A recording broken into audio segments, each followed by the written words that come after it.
Bienvenue sur Mandarin TV, la seule chaîne de télévision franco-asiatique de France. Actualité, débats, interviews, reportages, tout est sur la chaîne YouTube de Mandarin TV. Pour vous abonner, c'est simple. Tapez Mandarin TV YouTube et cliquez sur s'abonner. Vous pouvez aussi cliquer sur la clochette à droite pour être informé des nouvelles émissions. Suivez-nous.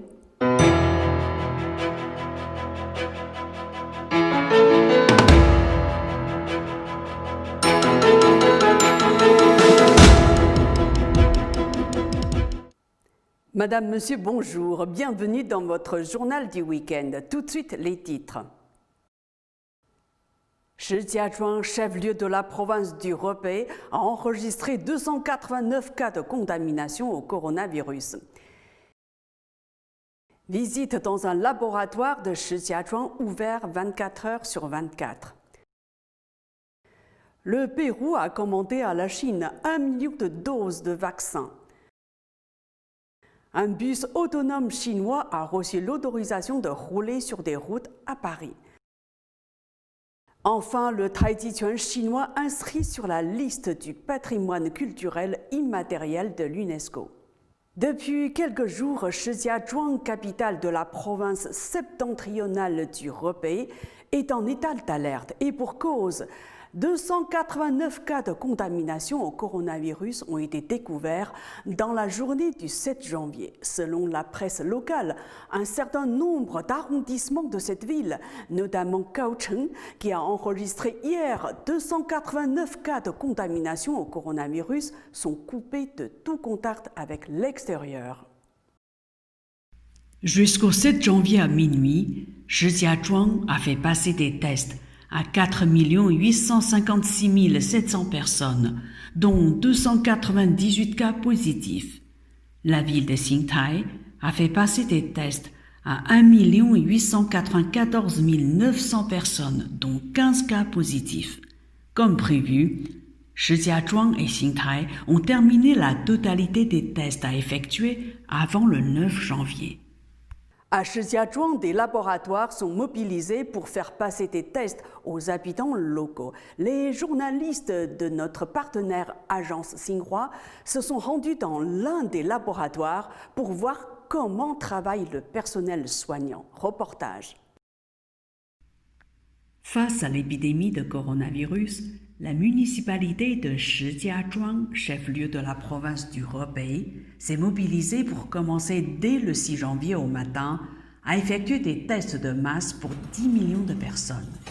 Dans ce laboratoire public de l'hôpital numéro 1 de la faculté de médecine du Hebei, le personnel médical travaille non-stop et les machines fonctionnent 24 heures sur 24, avec la capacité de tester plus de 200 000 personnes par jour.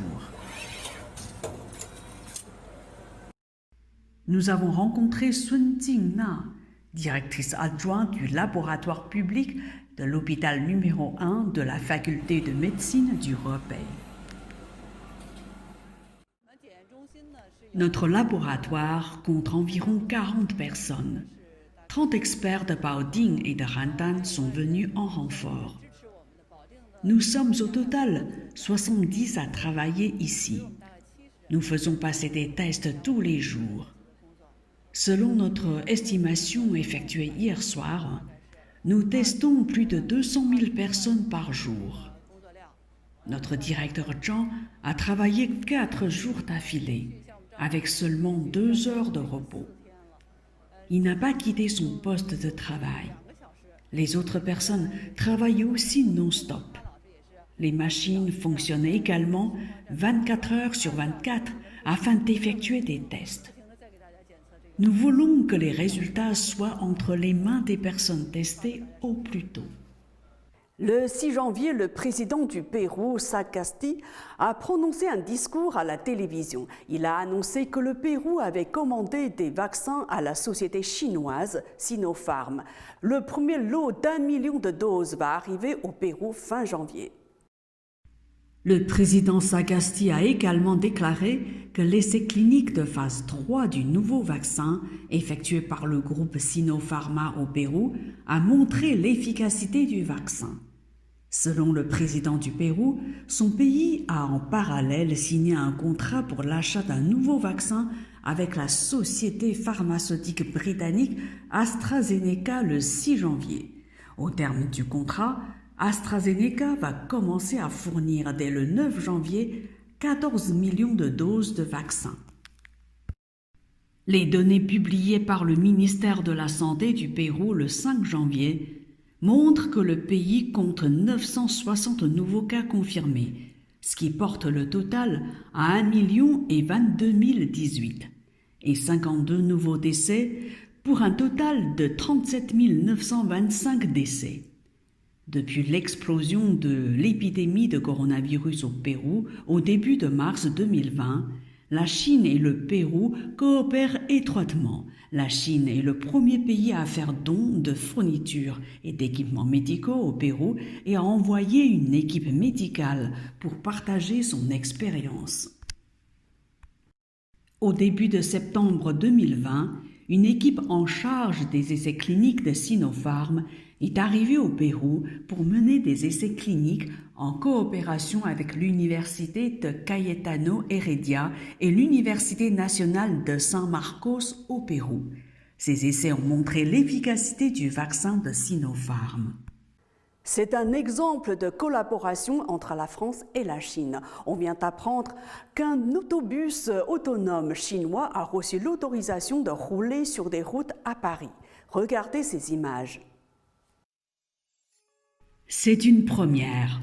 Un bus autonome chinois a reçu l'autorisation de rouler sur des routes à Paris. C'est ce qu'a déclaré mardi 5 janvier son fabricant CRRC Times Electric Vehicle. Il s'agit du premier véhicule autonome de passagers de 12 mètres autorisé à circuler sur les routes en France et du premier véhicule autonome de passagers chinois à entrer sur le marché français. Selon un responsable de la société, le véhicule est doté de systèmes intelligents dont un pilotage et un moteur autonome et mène des interactions avec des informations dynamiques sur la route afin d'assurer la sécurité et d'améliorer l'efficacité. Fondée en 2017, la société CRRC Times Electrical Vehicle est basée à Zhuhou, dans la province chinoise du Hunan. Elle produit des bus électriques et des bus fonctionnant au gaz. C'était dans l'air depuis quelques mois, c'est confirmé depuis quelques jours. En décembre, le Tai Chi Chuan chinois ou gymnastique d'entretien est inscrit sur la liste du patrimoine culturel immatériel de l'UNESCO. Belle reconnaissance.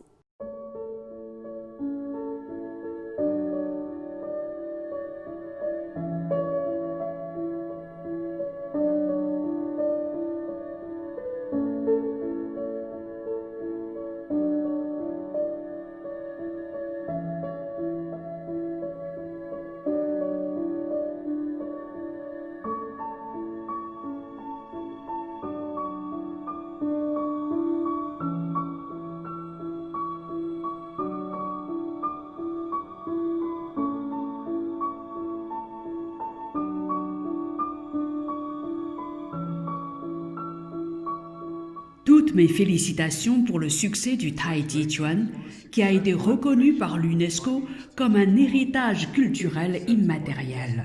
Je suis très content que le Tai Chi Chuan peut être vu partout dans le monde, ce qui contribue à promouvoir la paix et la sécurité à travers la coopération en matière d'éducation et de culture. Toutes mes félicitations pour le succès du Tai Chi Chuan, qui a été reconnu par l'UNESCO comme un héritage culturel immatériel. La pratique des arts martiaux m'a conduit au Tai Chi Chuan. Pour l'instant, je travaille sur un projet qui vise à promouvoir le Tai Chi Chuan au Vietnam. Je vais trouver plus d'entraîneurs pour mieux le promouvoir. Depuis 2014, la Fédération internationale d'arts martiaux organise les championnats mondiaux de Tai Chi Chuan une fois tous les 2 ans. En janvier 2020, Le Tai Chi Chuan est devenu un événement officiel des Jeux olympiques de la jeunesse de Dakar 2026. C'est la fin de cette édition. Merci à vous de l'avoir suivi. Bon week-end.